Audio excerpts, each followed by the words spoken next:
What's up, homie? What's up, dude? 6 innings down. Yeah, Only man. 2.5 hours left to go. They got a couple of runs back there, and then May came in and kind of blew the doors off. He looked great. How about Trevor May, by the way? I mean, he kind of, I don't want to say he got his career back last year, but clearly a deviation from what we had seen from him in recent times. Let me turn the TV down here a little bit so I can hear you. Focus in on that beautiful face you got over there. It's a long night of opening baseball, man, but Trevor May comes in, shuts him down, gets the walk, whatever. Now we got Clippard in the mix. That's one thing. You know, there's a benefit, I think, in some ways to Barrios not being perfect tonight. And that's kind of getting to see in a weird season what the Twins got to do when they're going to go potentially 4 or 5 relievers deep tonight. I think that's kind of cool. Yeah, it is cool. And as you saw earlier, Odorizzi's on the DL, the 10-day DL. So they're going to have to find a way to maybe genius. They're going to have to find a way to maybe get through a few games with maybe a bullpen game where you get each guy pitches 2 innings or something like that. Because it's all hands on deck, man, in the 60-game season.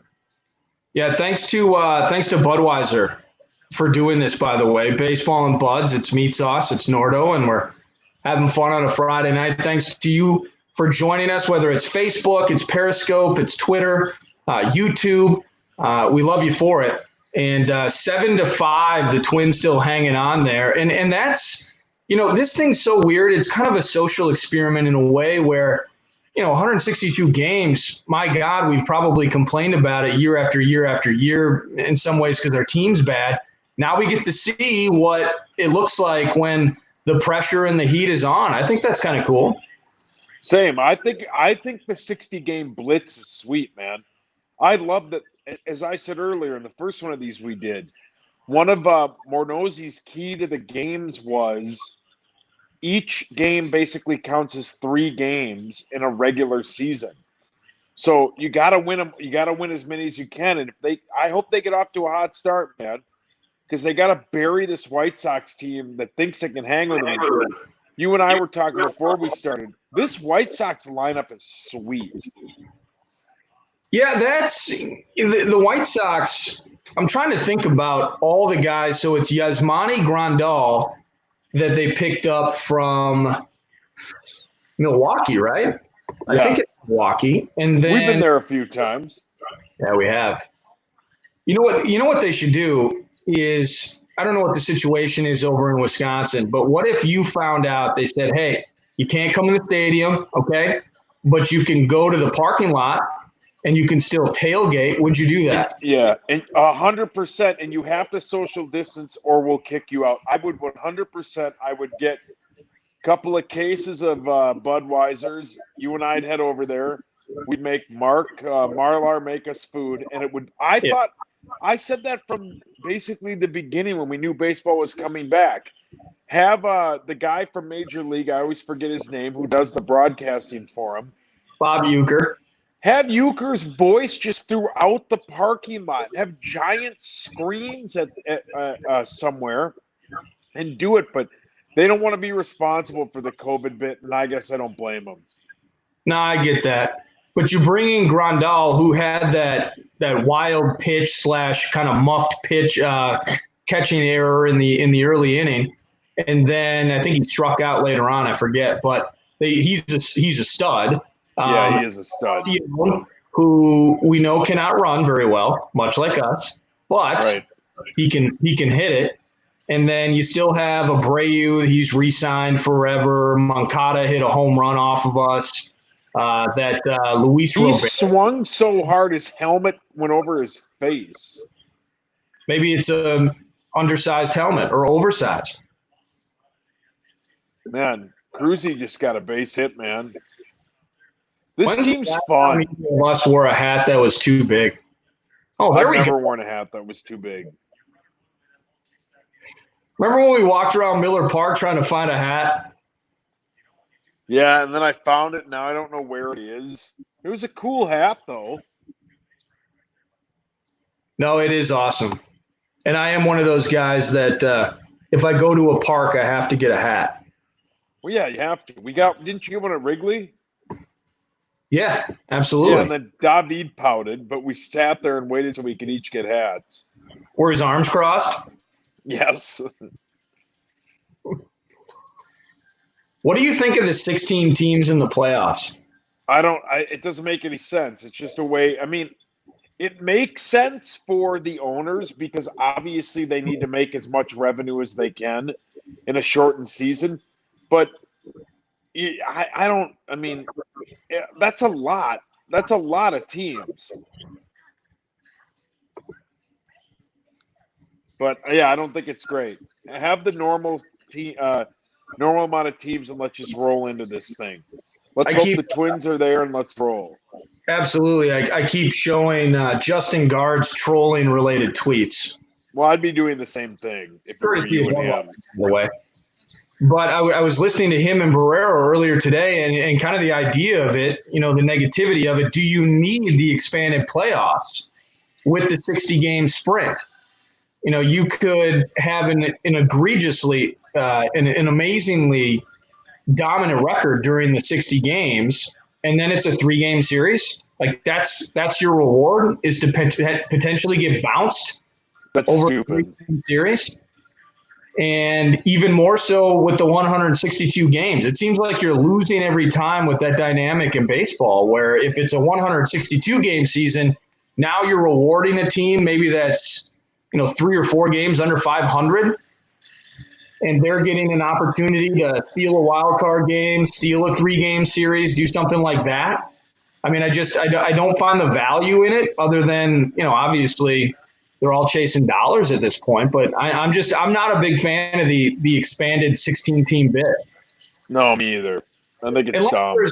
Now, if it was set up in a way in which there was a reward, a buy of some sort for the teams that did dominate, the division winners, the dominant teams in each league, maybe that's different. But overall, I'm not a big fan of it at all. Yeah, I don't like it either. I think they should just have left it the normal way. But as I said, they have to make up as much income as they can. They're going to make as much money as they possibly can. Oh, hi, Steve. Thank you. They're going to lose a ton. Oh, thanks, Steve.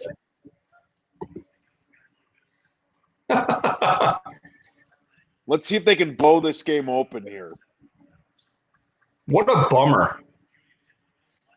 What do you think of the cardboard cutouts? I like them. I think you have to do something there. Now, tomorrow, as we're looking at, top of the 7th, it's 7-5 Twins, nobody out. I think they just made a pitching change, runners on first and third, 1-0 to Rosario. I think tomorrow I saw something, I think it's Fox Sports, they might digitally superimpose fans into the stands. So do you think, and I mentioned this to do you think they're doing that to see how that looks?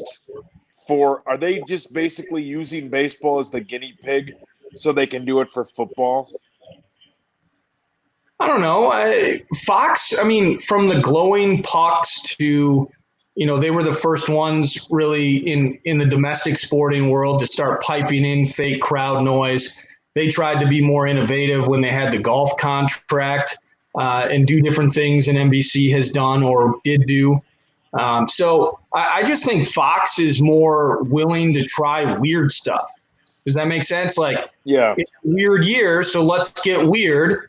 And if there is a way, since we're all thinking the same thing one way or another, hey, let's put people in the stands and see how it goes. Yeah, I think, we'll see how it goes tomorrow.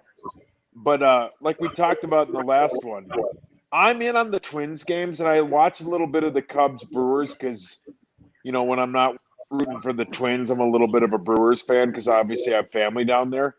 That no vibe in Wrigley Field is so tough because that place is mostly full of fans, and it's so tough to watch it with nobody there. Yeah, again, it's the empty Coliseum thing for me. So I don't know. It's something. It's a ongoing discussion that we've had over the last weeks and days. And I think, I referenced the Dodgers game last night, and it's a marketing opportunity for the business. So I don't Heck know what yes. to do. Base hit. They close off the seats. So we got another run. Yeah, Polanco or Rosario.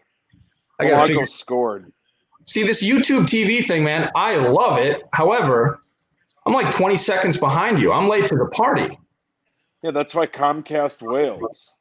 No, Comcast is awesome. Oh, there it is. Sweet. 8-5. So when's the last one we're doing in the ninth inning? Yeah, why don't we fire it up when the ninth inning begins, and we'll just do it until we run out of things to say. And we'll fire up some more ice cold Budweisers. Absolutely. Thank you to everybody who's watching via Facebook, Twitter, Thank you to Guardsy. Periscope. Thanks to Justin Guard. Clearly an uneventful night out in Minnetonka, where he has the time to check in and basically just text incredibly rude things to us. So we appreciate him and all of you. And we'll be back as the ninth inning begins. And of course, thanks to Budweiser and Go Minnesota Twins, official beer of Twins baseball. So 8-5 Minnesota Twins, Garver at the plate. Go get it, brothers.